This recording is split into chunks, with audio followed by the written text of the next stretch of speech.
Starlink is apparently providing Ukraine with its internet service after being requested for some help. Hello, my friends.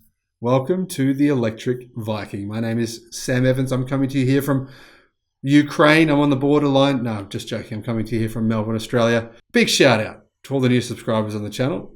Thank you for subscribing. Great to have you. Welcome. Welcome back to everyone else as well. If you are new, make sure you check out the 1,000 videos we've made over the last 8 months alone. If you're able to watch all of those, I'd be amazed. But hey, there's some really interesting videos there, so make sure you check them out. Big shout out, thank you to our Patreon supporters.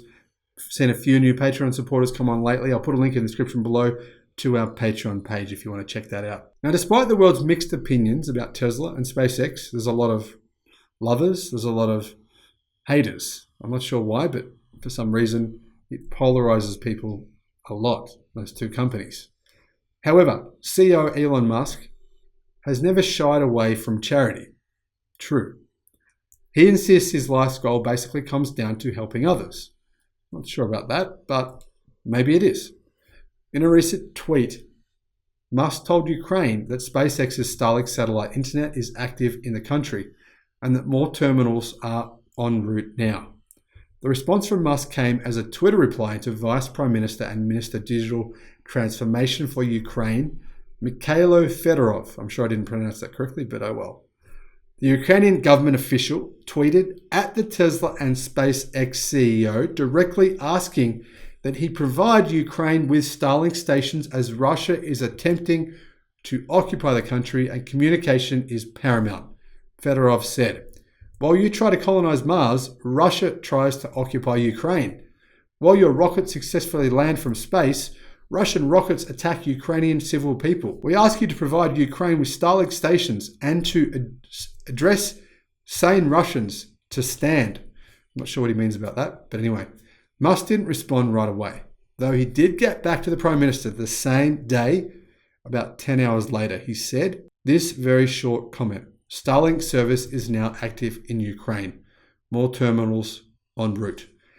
In addition to that, he also did say, in response to Russia's threat about if they were removed from the space station complex, he did say that if that happened, that SpaceX could potentially actually do what Russia's doing now, play the part of Russia and essentially keep the International Space Station in rotation. So that was kind of nice to see as well. Now, no one really knows if Starlink was already active and available in Ukraine, but apparently now it is active. Now, Elon also said that more terminals are on the way to Ukraine, and that's the important part here. I'm guessing they're sending them across. I'm not sure how fast they go though. If anyone knows, let me know. Even if Starlink is active in the country, it obviously needs terminals for people to access the service.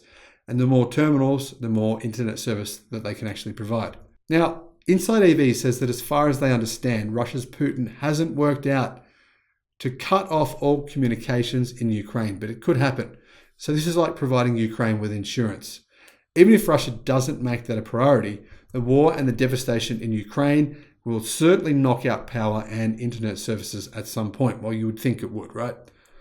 If Ukraine loses the ability to communicate internally as well as share key details with world leaders, it could add a catastrophic challenge to an already incredibly terrible and dire situation. Now, apparently, Tesla have also offered free charging for EVs in the Ukraine. So as far as I can see, they've done 3 different things between SpaceX and Tesla. They've offered the free charging, they've offered internet services, and they've offered to help with the space station if Russia was to pull out of that situation. So it is good to see Tesla and SpaceX taking some sort of responsibility here to help to try and mitigate this situation. I know it's not a big mitigation. It's not going to do a whole lot, but I think it's sort of that emotional support that would definitely be helping Ukraine right now. And believe it or not, Tesla does, I think, have a lot of fans, SpaceX, a lot of fans in Ukraine.